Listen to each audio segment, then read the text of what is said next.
I'm cooking pizzas on the barbecue today, but these are pizzas with a difference because they're sweet pizzas, and I'm going to be topping them with all sorts of yummy things like peaches and raspberries and figs and marshmallows and chocolate spread.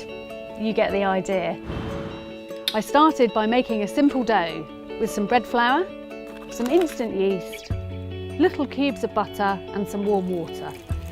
I kneaded it for about 10 minutes and left it to rise for a good hour. So while the barbecue warms up, I'm going to divide the dough into 8 even pieces. I'm going to roll out one of the balls of dough on a lightly oiled surface till it's about 15 centimetres.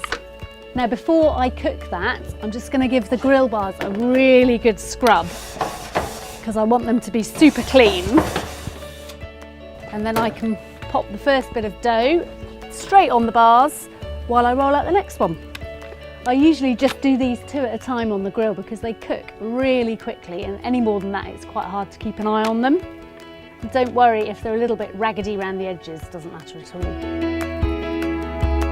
So once the pizzas start to crisp up on the underneath, flip them off and put them cooked side up, and then you're ready to top them with your favourite combination of sweet things.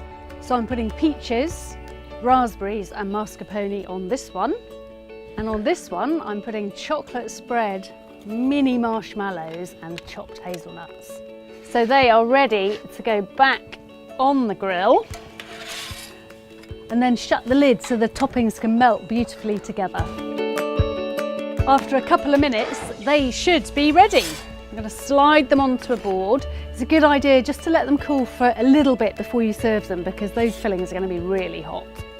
You can pretty much put any combination of toppings you like on these. I'm going to make one more with some figs, some ricotta and a drizzle of honey.